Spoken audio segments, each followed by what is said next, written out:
elle nous avale tous. Alors exactement pareil, Rabbeinu il est contre elle, il vient Rabbeinu, il nous avale. Il y a aussi un autre exemple.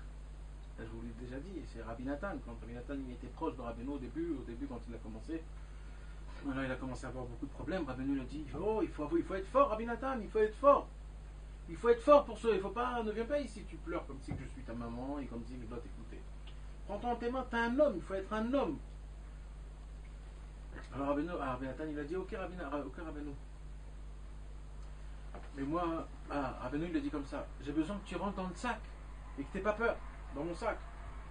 Alors Rabbi Nathan il a dit moi je vais rentrer dans mon sac, ça y a pas de problème dans ton sac. Mais ferme-moi bien, ne me laisse pas sortir du sac. Ça veut dire Kacher, il a dit une parole très belle, il a dit Rabbi Nathan. Il a dit je veux que tu me supportes comme une maman supporte son bébé. Kacher Issa Haomen et Tayonek. C'est une parole qui est très précieux, très précieux. C'était quand au début quand il s'est rapproché Ouais. Tout au début. Ouais, les premières fois qu'il est venu voir Rabbeinu, le pauvre il avait beaucoup de travail à faire. Son père c'était un grand businessman, Rabbi Nathan. Et son père il avait son travail c'était le bois. De vendre le bois c'était quelque chose d'important. Pour cuire, pour se réchauffer, pour tout. Et il devait juste voir comment on fait passer tous les bois de Berdichov à Kiev, de Kiev là-bas. Lui il devait juste voir que tout se passe bien. Alors il était toujours en voyage. À chaque fois qu'il voyageait, il passait devant Breslev, il avait les boules de ne pas rentrer chez Rabbeinu. Son père? Lui. Lui, d'accord. Ouais, il n'en pouvait plus, il disait purée, je passe devant Breslev, comment ça se fait? Jusqu'à que des fois, il s'en foutait de tout. S'imagine, t'as un chariot, tu laisses tout seul les trucs. C'est des trucs de folie. Imagine-toi, t'as des conteneurs d'habits. Tu dois passer du Japon en Israël et tu dois être là-bas dans les trucs et lui il laisse passer comme ça tout ça et lui il va chez Rabbeinu, il dit j'ai besoin d'aller chez Rabbeinu et après il dit je vais aller 1 heure, ça fait reste là-bas 1 semaine et les trucs ils sont passés, ils sont arrivés, les douanes, les trucs et sa femme et tout, elle était comment ça arrive tout seul, où il est mon mari, mais comment ça se peut et tout ça, c'était de la folie, Rabbi Nathan il a fait des choses de folie. Si on pense aujourd'hui, si on essaie un peu, c'est de la folie vraiment. Mais c'est que comme ça qu'on peut devenir des vrais élèves de Rabbeinu, parce que ben, des fois il faut faire des folies complètement. Et on voit que grâce à ça après c'est spécial. On s'en fiche de tout. Ouais. Il y a une autre histoire avec Rabbi Yudel. Il y avait une histoire avec Rabbi Yudel, puis un jour il y a des gens qui sont venus chez Rabbi Yudel et lui ont dit tu sais Rabbeinu il est fâché contre toi. Alors Rabbi Yudel il est rentré tous les jours chez Rabbeinu. Tous les jours. Il y avait une anaga de rentrer tous les jours. Et depuis qu'on lui a dit ça, il n'est pas rentré là-bas 3 jours. 3 jours. Il avait les boules, et comme il n'en pouvait plus jusqu'à qu'il il s'en foutait de tout. Il était fâché contre Rabbi Yudel. Comme ça, on a dit à Rabbi Yudel. Mais en vérité, c'était faux en vérité. C'est comme ça, comment le Yetzirara, il est énorme. Et il n'en pouvait plus, il explosait, il a dit je rentre, je m'en fous, même s'il me crie. Et il rentre là-bas et Rabbeinu l'attrape. Il lui a dit mais Sheker, là c'est Kesher. À cause de Sheker, là, et tu t'en fous, tu t'es dit je rentre et ça fait rien, je m'en fous. De ça, il va se faire un Kesher. C'est énorme. Il était content alors. Ah, bien sûr, il était aux anges. Et comme ça, on va avec Rabbi Israël aussi plusieurs fois. Que des fois, il nous contrariait, il nous criait dessus. Et nous, on avait honte, on voulait plus rentrer. Et il fallait briser beaucoup de choses pour rentrer. J'ai pas connu ça. J'ai pas connu l'Itrachot. Moi j'ai connu ça une fois et jusqu'aujourd'hui j'ai pas encore brisé ce. Ah ouais. C'est de la folie. Peut-être c'est comme ça qu'il voulait que je le regarde. Mais quand tu vas le voir sur le team, c'est pas ça. Ah ouais, c'est très dur, j'arrive même pas à y aller presque. J'arrive pas. Si j'y vais, je bécoche, c'est trop dur. À ce point-là? Ah ouais. Israël c'était très dur. Et nous qui l'avons pas connu, on est content qu'on va là-bas. Non mais moi je vous jaloux de ça. Moi je jaloux les gens qui sont le mérite d'y aller, de prier, de dire ce qu'ils ont dit et tout ça. Moi j'arrive là-bas, je reçois une crainte énorme, je peux plus rien faire. Et je sais plus quoi faire. Wow. Ouais. C'est comme ça malheureusement. Pas malheureusement, Ouais, mais ça me bloque. C'est-à-dire si ça m'aurait pas bloqué, c'est très bien. Mais ça me bloque, donc c'est malheureusement, je comprends. La Yirat Hashem, ça ne doit pas te bloquer. Quand on a la crainte de Dieu, ça doit. Oh, du Kafour, ça doit te pousser. C'est vrai parce que dans les vidéos, il donne pas du tout. Je sais pas, on a l'impression qu'il aime tout le monde, qu'il nous croit, qu'il nous. Il y a une fois, on voit dans la vidéo, et là, ouh, on voit, c'est quand Rabbi Israël était chez Tian Taïeb. Et Il a qu'on un le. studio à la maison. Hein? Tiantel, il a dit. Ouais. Et on a À Teston? à Teston, et on a fait sortir de sa maison, il devait repartir à Tzfat. Et dès qu'on le fait rentrer dans la voiture, alors on lui fait rentrer sans son chapeau. Et là, Rabbi Israël, il fait une noix et un thon dans les noix. Tu le regardes, rien que tu le vois, alors tu te dis, c'est de la folie, ça, c'est spécial. Et c'est filmé? C'est filmé, ça c'est filmé, c'est pour ça que je dis ça, c'est Ah, j'ai filmé. jamais Ça vu. on le voit. On voit même Yael, on la voit à côté et tout. C'est monté dans YouTube ces vidéos, je les vois. Oui, bien sûr, bien sûr. Je l'ai jamais vu. Tu écris dans YouTube Nachman Yaniv Nar en français. Nachman Yaniv Nar, c'est le nom du mec qui a fait faire plein de vidéos sur Rabbi Israël, des vidéos superbes, même très anciennes, des mariages et tout. Et voilà, donc c'est ça. Cette semaine, Bezrat Hashem, c'est la Iloula, Motzei Shabbat. C'est sur Motzei Shabbat là? Non, Motzei Shabbat, c'est la Iloula de Rabbi Shlomo Karlibach. Le chanteur, le Rav, le Tzadik. Et On m'a proposé d'y aller. Où? Ah, chanter avec eux? Non, sur son cover. Ah ouais?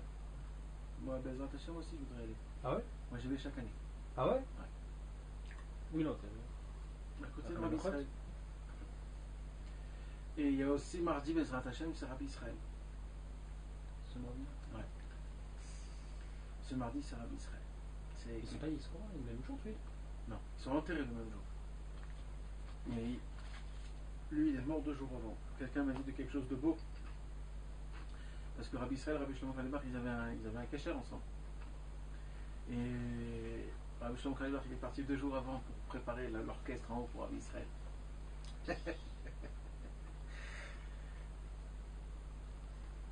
Il a fait une chanson sur Nanar et tout, sur toute l'histoire de Rabbi Israël en anglais. Tout ça. Il avait le camion toujours sur lui.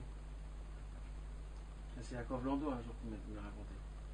Un jour, il est parti en France, Karlibach, et il savait qu'il avait parlé un jour, Rabbi Shlomo Karlibach, à Rabbi Israël. Alors il voulait voir Yaakov Lando si c'était juste comme ça ou si vraiment ça l'a impressionné. Il savait que quoi? J'ai pas compris. Il savait que Rabbi Israël, il avait un jour parlé avec Rabbi Shlomo Karlibach du Pétek, de Rabbi Israël, tout ça. D'accord. Alors il voulait voir si c'était juste pour le... Ou alors si vraiment il a pris ça... Alors plus tard, je sais pas combien de temps, mais un jour il est venu en France, et Yaakov Lando il était en France, il a dit je vais lui poser la question.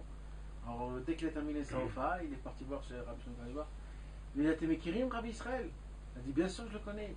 Il a dit ma temomrim. Alors il a fait sortir le camion, il dit il est le camion à ce moment. Il avait gardé le camion, c'est...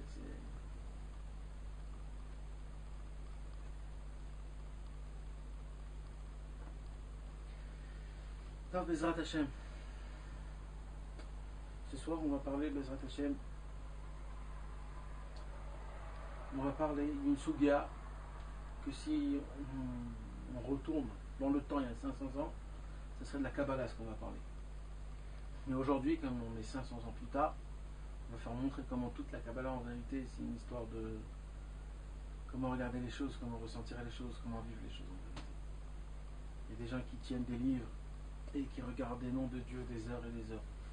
C'est bien ce qu'ils font, mais est-ce que c'est vraiment, ça donne, ça spire, est-ce que ça influence le corps de l'homme, est-ce que grâce à ça il arrive à se renforcer encore plus, à se sanctifier, parce que normalement c'est ça que ça doit se passer. Avant, les gens, quand ils regardaient le nom, il y avait un tzaddik qui s'appelait le Hafterouf, Rabbi Aoev Israël Me'apta. Rabbi Israël. Ouais, c'était un grand tzaddik, un grand élève du Baal Shem Tov. Il est connu son livre. Ouais. Il était rave sur Mejibouj. Mais c'est pas le livre. Ouais, Israël. Et lui, c'était un très très grand tzaddik. Alors on raconte que lui, il était très très très très gros. Mais gros, hein. Et que c'était pourquoi? C'était parce que il avait reçu du Baal Shem Tov en héritage un nom de Yud Kevavke qui a été gravé sur un fer, sur du fer. Et je sais pas comment. On dit que le Baal Shem Tov il a reçu ça d'un malach, d'un ange. Donc c'était quelque chose de spécial. Alors le Lev Israël, quand il mangeait, il mettait ce truc devant ses yeux et son corps, il devenait du feu. Et tout ce qu'il mangeait, ça se brûlait en une seule seconde.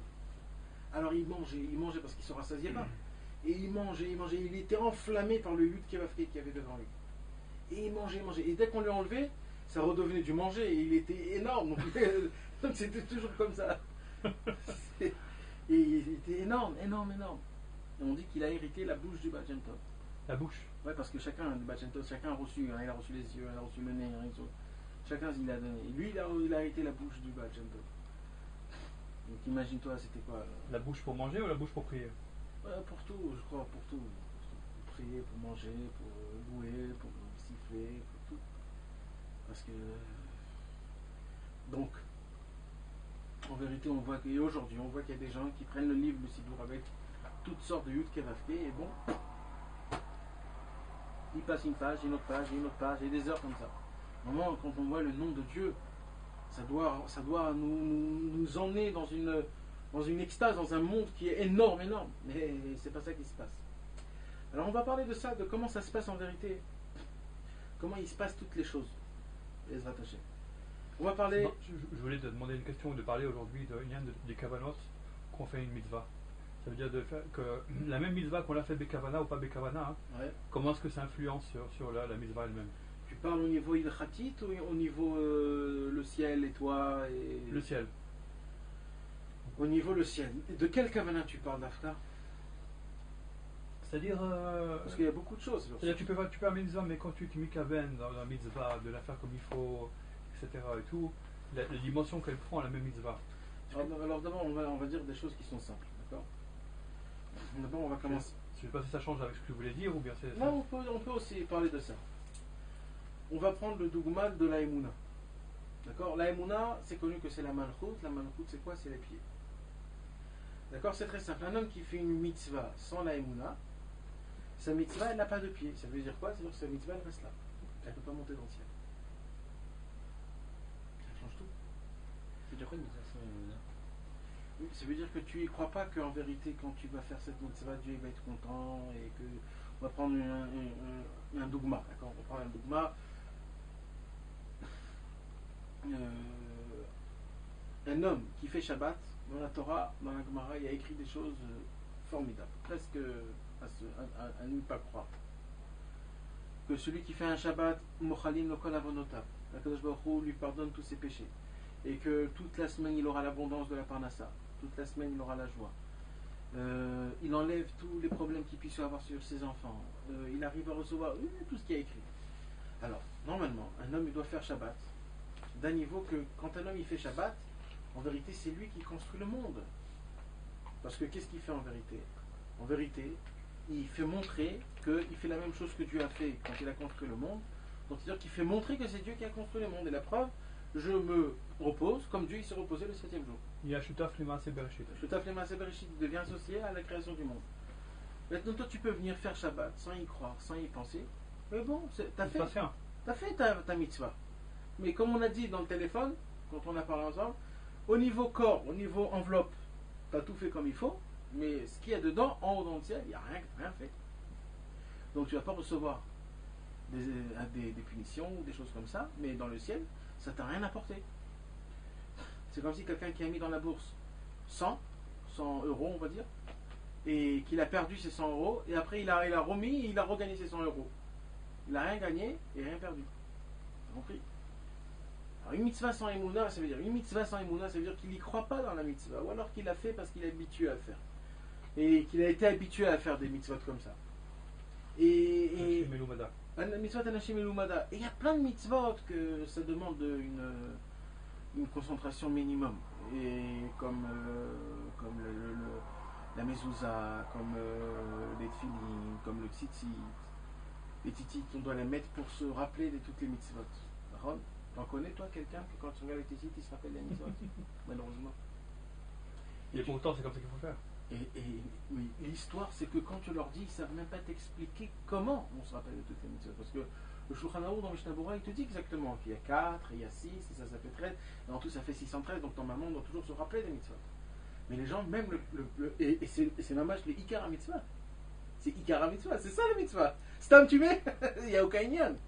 Tu sais que même ce tzitzit là, c'est pas une Ikar mitzvah. Parce que le pianara, il faut que ce soit un vrai habit. Si tu mets juste le tzitzit pour le tzitzit, c'est pas le Ikar mitzvah. Le Ikar mitzvah, c'est un habit, un vrai habit, comme une djellaba, ou alors je sais pas, un vrai habit qui a 4 coins, et là tu mets le tzitzit. Mais alors ça on le met pourquoi donc en vérité? Pour se rappeler des Tarek Mitzvot, et personne ne sait comment ça les Tarek Mitzvot. Voilà un dogma du Ikara Mitzvah, et une mitzvah pshuta, hein, et on sait même pas pourquoi, comment ça marche. Et ça fait, c'est mamash, c'est un problème. C'est un problème. Il y a des gens qui vont s'acheter des tefilines à 1000 euros. Des tefilines de 1000 euros. 1000 euros. C'est de la folie. D'accord? Et ils vont te dire, je veux tous les hidurim avec tous les trucs, que ça et ça soit comme ça, et bé magasa, et bé madaka, et tous les trucs, Et bien, sauf à la fin, tu vois le mec qui met les tefilines, il parle avec son téléphone, il parle à droite à gauche, il peut boire même le café avec son tefilin, et quand il arrive à la tefila, et il part. Alors pourquoi t'acheter des tefilines aussi cher? C'est raval. Va t'acheter des chocolats, va te faire un kiff. Pourquoi tu prends ton kiff, tu mets dans la... Pourquoi? Ça, c'est malheureusement, c'est un manque d'émouna, tout ça. Tu t'imagines, Rabbeinu, il dit une chose simple. Il dit, Im Adam Ayamamin. Si l'homme, il aurait cru que Dieu se tient devant lui quand tu pries, jamais il aurait prié comme ça. Ça, c'est un dogma stam que Rabbeinu nous donne. Et ça, il faut toujours se rappeler. Rabbeinu, il dit, prends un mort et ramène-le ici, tu vois comment il va prier. Ah, tu vois. Il y a des gens qui mettent dans leur livre, des fois je vois, tu sais, comme une carte comme ça. Un signet. Un signet, il y a écrit Yud Kevavke, Shivizari Tamid, Filin, tous les trucs comme ça. C'est pas ça qu'il faut faire. Il faut écrire ici, si Dieu il serait tenu devant moi, comment j'aurais prié. Cette phrase-là, il faudrait la mettre. Parce que de regarder Yud Kevavke, c'est très bien. Mais est-ce que ça te fait de l'effet? Malheureusement, on est tellement satoum, on est tellement bouché. Comment dire Rav Vegas? Ça, c'est vraiment un mot que je voudrais bien savoir en français. Parce que on est vraiment comme ça. Épais. Épais et grossier, ouais. Grossier. Et ça se dit épais, un homme qui est épais, ça se dit? Non, ça se dit pas. Comment s'écrit Av. Ave, mais la chaîne Ave. Mais c'est pas l'épais, c'est-à-dire Av, c'est quelqu'un qui est, comme tu as dit, grossier. Pas lourd. C'est comme avant, tu sais, les Français, les vrais Français, les Gaulois, les gros comme ça, avec du vin et le nez rouge. Ça c'est Av. Ça, c'est vraiment Av. Rustre. Les paritimes d'avant. Rustre, on appelle ça. Rustre. Ouais, rustre. Alors, des gens épais comme ça et rustres. Des personnes comme ça, mais on est des comme ça. Nous, donc, nous, tu peux nous faire montrer tous les que tu veux. Ça nous fait rien. Mais rien du tout. Mais rien du tout. J'ai vité Hachem, Tamid, c'est pas ça. Et les gens, ils disent, croient, c'est Yud Kevavke. Malheureusement, une Kevavke, c'est rien, malheureusement. C'est rien du tout. Regarde jusqu'à où ils sont partis dans la Torah. Rabbeinu Yonah, dans Sharet Shuvah, il dit comme ça. Il dit, si un homme, il rentre dans les toilettes et qu'il commence à avoir des mauvaises pensées. Alors il dit comme ça, moutard de penser à des divrei Torah et à des choses saintes de la Torah pour pas qu'ils puissent tomber. Alors il y a beaucoup de mafarchim qui ont emmené Rabbeinu Yonah, comme quoi c'est une question, et c'est pas pachout du tout ce qu'il vient de dire Rabbeinu Yonah. Là il a dit quelque chose, mais c'est pas pachout du tout. On peut pas. Comment? D'où il s'appuie? Il donne même rien. D'où il s'appuie pour dire quelque chose comme ça? Et il y en a beaucoup qui sont contre lui par rapport à ça, qui disent que c'est pas du tout, on n'a pas le droit. Mais il y en a un, il y a 100, 150 ans, 200 ans, qui a écrit le Yabetz. Il dit comme ça, Rabbeinu Yonah c'était un homme qui était un sage. Il a fait un conte qui est très simple. Bémet, Al-Pi Pshat, on n'a pas le droit de faire penser des divrei Torah, même s'il serait pas ce qu'il fait. Mais Rabbeinu Yonah, il a pensé beaucoup plus loin que ça. Il s'est dit, si un homme, il rentre dans les toilettes, c'est quoi les toilettes? C'est quelque chose de sale. Surtout avant, aujourd'hui c'est hyper propre et tout ça, mais avant, c'était quoi les toilettes? C'était de la folie.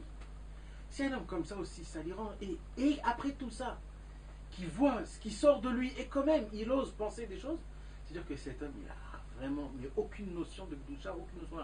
Alors lui, il peut penser des divrei Torah, parce que pour lui, divrei Torah, c'est rien. Alors juste qu'il va se rappeler qu'il y a des choses qui sont importantes, peut-être ça va le sauver. C'est-à-dire, en fait quelqu'un qui est aussi épais et rustre, comme tu as dit, Tu peux lui faire montrer tout ce que tu veux, mais il va pas bouger ce mec. Pourquoi tu veux qu'il bouge?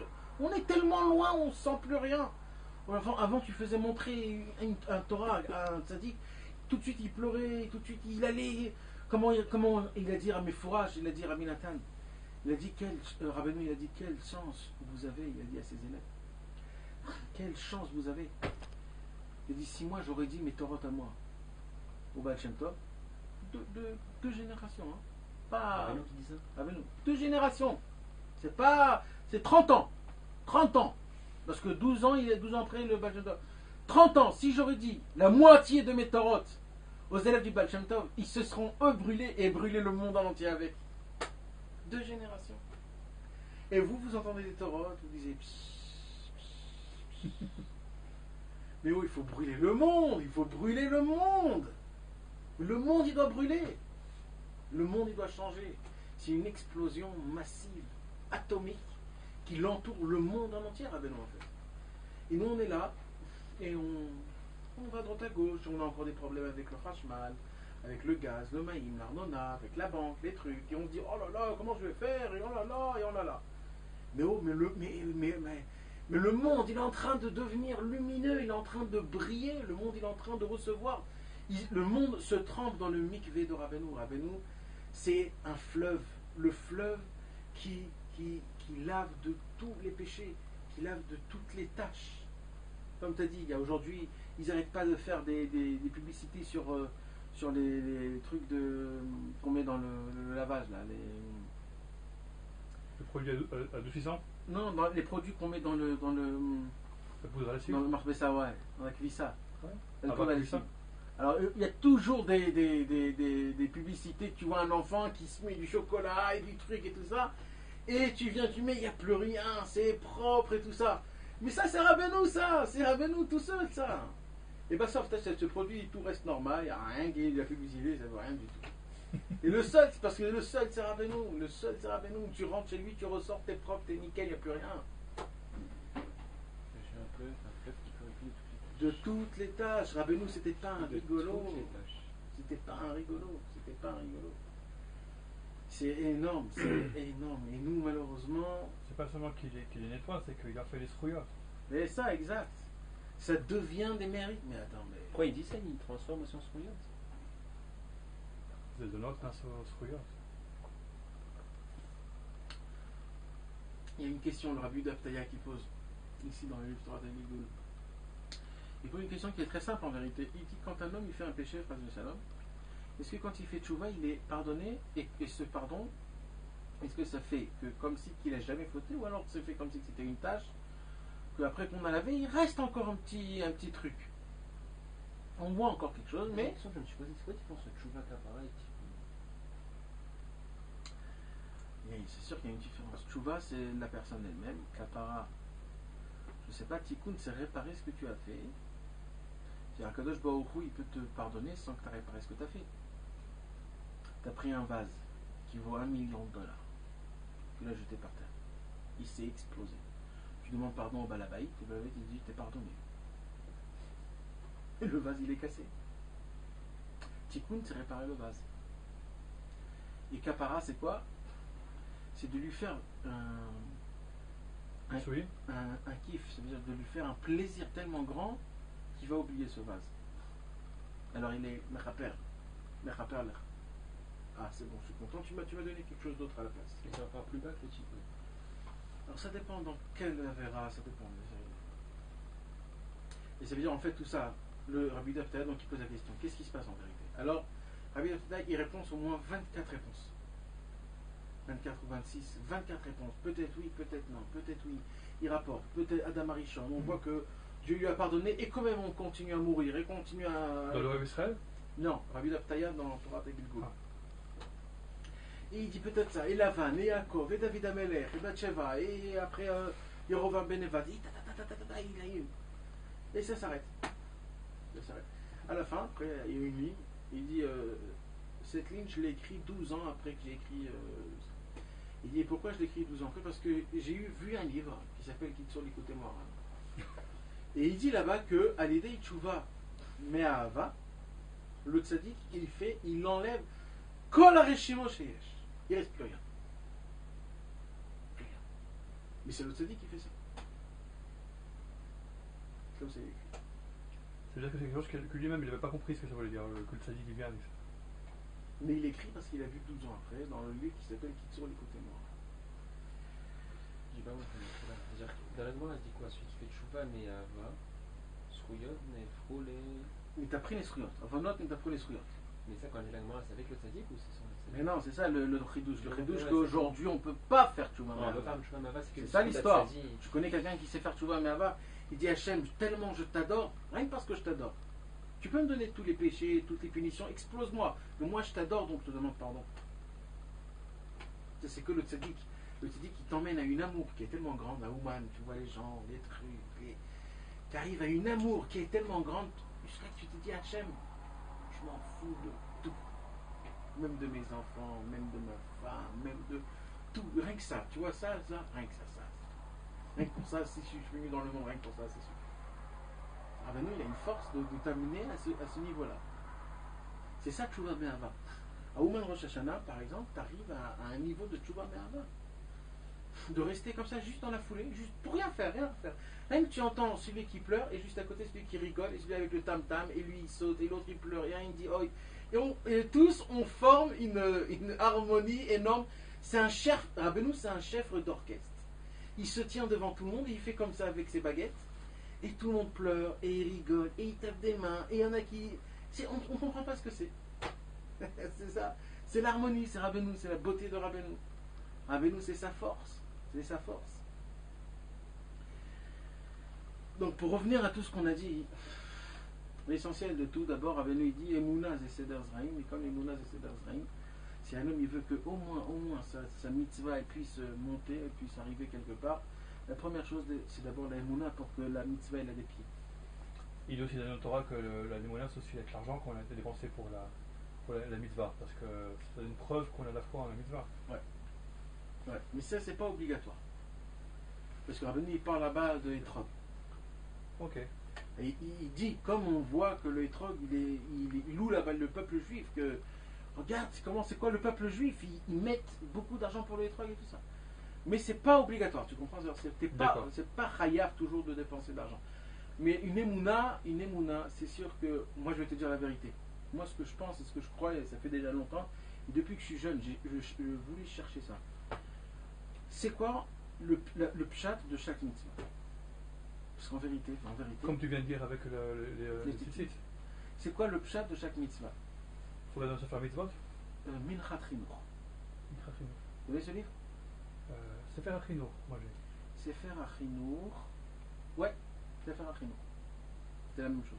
Vous connaissez ce livre, Radi? Ce livre-là, d'abord il faut que je te dise, la majorité des mitzvahs qu'on fait, on ne sait pas pourquoi on les fait. Par exemple, 2 fois Kriyat Shema tous les jours. On peut dire que c'est l'essentiel dans tout le judaïsme de dire Shema Yisrael Hashem Elokeinu Hashem Echad 2 fois. Pourquoi on doit le dire? C'est un peu honteux quand même. C'est un peu honteux. Prier Hashem. Pourquoi on prie Hashem? Le pshat. Pourquoi Dieu nous a demandé de le prier? Pourquoi? Il y a plein de, on peut dire plein. Mais c'est quoi le pshat? C'est-à-dire le premier, c'est-à-dire la première raison, c'est-à-dire avant de sauter au... Le pshat, pourquoi Hashem nous a demandé? Eh bien le Sefer HaChinour, il prend toutes les mitzvot et il te dit dans chaque mitzvah 3 choses. Comment on l'a fait, pourquoi on l'a fait et comment ça se passe. Et ça c'est formidable. Il faut l'étudier celui de Béhémet. Et je te promets que quand vous allez commencer à vivre un petit peu par ça, la mitzvah, mais ça va recevoir de la folie. Tu vas vraiment ressentir que tu es le serviteur de Dieu. Tu vas avoir un kiff. Je te promets de avoir un kiff que tu fais cette mitzvah. En vérité, c'est Rabbi Nathan avec le coup à la rote. C'est sûr. Qui a voulu faire ça. Il est venu que pour ça. Et tu as raison à 100%. Et tu sais, c'est aussi ce que je voulais faire. Quand j'étudiais avec mon père le coup à la rote, comme on l'étudiait d'après le Seder, je me suis dit qu'il faut que je fasse un petit cahier. C'est très simple, hein? De chaque halakha, comment Rabbi Nathan, en 6 coups, mamage petit. C'est quoi le sod de Ilchot Ribit? C'est quoi le sod de Ashkemat Boker? Sur chaque chose. Mais tu sais, c'est de la folie. Mais c'est de la folie. Mais Bezrat Hashem, je vais le faire. Il y a Israël avec ce qu'il a fait. Bien sûr, le Kitzur Likutei Halachot, c'est énorme. C'est déjà énorme. Un grand simtsum. Mais bien sûr, c'est énorme. Mais ben, Hashem, je vais le faire. Si Dieu me donne la force, c'est aussi un des projets que je. Tu fais un kitsur du kitsur. Mais oui, mais vraiment Kitsour, c'est juste pour que tu te rappelles. Ashkamat Aboker, la première halakha, Rabbeinu, il parle que c'est Azamra. C'est quoi Azamra? C'est comme l'Ashkamat Aboker, c'est quand un homme il se réveille la nuit. C'est-à-dire, il se réveille, il y avait la nuit, c'était le noir, et quand il a ouvert ses yeux, c'est la jaune. C'est exactement de trouver un point noir dans tous les points, un point blanc dans tous les points noirs. C'est tout, ça s'arrête là, j'ai pas besoin de plus que ça. Après, Ashkamat Aboker halakhabet, Rabbeinu, il parle de ça. Tu sais, quand tu vas commencer à savoir ces choses-là, mais là, on comprend ce qu'un jour ils avaient dit les Breslev sur Rabbi Nachman de Tulchin. Parce que Rabbi Nachman de Tulchin, c'est lui qui a retapé tous les Likuta Halachot. Parce que Rabbi Nathan, il était tellement enflammé, tellement dans ses lumières, quand il écrivait Likuta Halachot, tout se collait. Donc il avait tout collé, il écrivait tellement vite comme ça, et toutes les lettres étaient collées. Alors Rabbi Nachman de Tulchin, il a dû tout reprendre, tout réécrire et tout ça. Alors lui, quand il a écrit, il a dit, mais Forage, Rabbi Nachman de Tulchin, il y avait des temps où j'étais tellement en ribouille, il fallait que je m'arrête, j'en pouvais plus, jusqu'à que ça se rabaisse un peu, il continuait. Et il écrivait des heures et des heures, 8 heures par jour, des fois 10 heures par jour. Et à la fin, ce qui s'est passé, c'est que Rabbi Nachman Tuchin, c'était devenu le Chazan de Ouman. Il s'appelait Rabbi Nachman Chazan. C'était devenu le Chazan. Et les Breslev, qu'est-ce qu'ils ont dit sur lui?